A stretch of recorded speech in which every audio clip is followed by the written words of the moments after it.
lihat. Kita bisa lihat ya, kekacauan tahun 1789 ketika terjadi revolusi Prancis itu para monarki-monarki itu banyak dipancung di depan umum. Dan ada seorang artillery officer ya, bukan perwira tinggi ya, cuman artillery officer biasa ya bernama Napoleon Bonaparte. Dia lihat ini sebagai kesempatan. Napoleon itu menggunakan kekacauan ini, revolusi Prancis ini untuk membuktikan bahwa dia adalah seorang military genius. Dan ini bikin dia naik cepat sekali ya ke tangga sosial di zamannya. Jadi sama seperti Napoleon. Lu kalau lihat kekacauan seperti ini tangga ini bisa naik justru. Jangan lihat sebagai ini takut gue, jangan.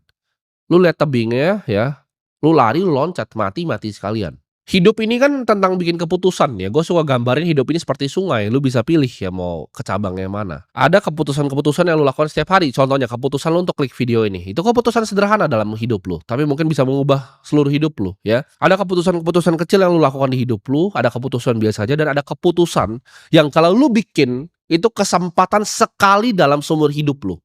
Gue banyak sekali dapat kesempatan seperti ini dan gue gak pernah lewatin. Ketika gue dapat kesempatan ini sekali dalam seumur hidup gue, itu gue ambil dengan cepat. Wah, gue gak peduli, lu pada takut, gue cari kesempatan di market. Oke, mata uang apa yang naik? Oke, ini kira-kira apa nih equity yang naik nih ya di capital market. Itu yang gue pikir terus, gue cari kesempatan di saat orang tuh panik, krisis kanan kiri. Gue cari barang-barang yang ibaratnya diskonnya tuh sekali dalam seumur hidup, kesempatan sekali dalam seumur hidup. Dan di saat gue lihat kesempatan itu, gue hajar pun pakai margin. Ya, gue mati miskin sekalian gitu. Gue ngeliat Bitcoin untuk all in pun sama, 250 juta. Gue lihat harganya oke, ini murah sekali nih 250 juta. Ya udah gue hajar semua uang yang gue bikin dari capital market, gue jeder itu semua. Ya itu kesempatan sekali seumur hidup, dan gue share kok.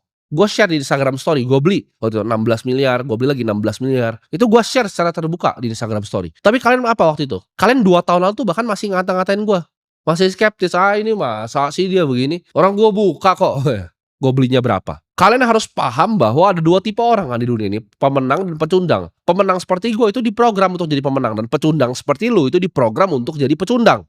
Jenderal yang hebat itu harus bisa analisa medannya. Lu kan sebagai jenderal hidup lu, kalau lu nggak bisa analisa hidup lu, kenapa lu nyampe di sini gitu? Kenapa lu nyampe jadi pecundang? Pemikiran apa yang didoktrin ke dalam lu jadi pecundang? Lu mau hidup yang lebih baik, tapi lu nggak bisa analisa situasi lu di mana, ya itu nggak akan bisa kemana-mana. Oke, gimana cara lu jadi kaya? Ya lu cari orang-orang yang kaya gitu. Lu dengerin orang-orang yang kaya. Lu stop dengerin orang-orang miskin. Mungkin yang hina gue tuh teman-teman miskin lu. Di sini di depan lu ngomong orang yang punya duit berapa, di sana yang punya duit berapa gitu. Lu pikir pakai otak lu gitu. Lu harus stop dengerin masukan dari orang miskin, termasuk siapa? Keluarga lu sendiri. Karena lu nyampe di sini karena keluarga lu juga. Lu stop gitu dengerin keluarga lu. Masa depan lu itu tergantung apa yang lu lakukan sehari-hari.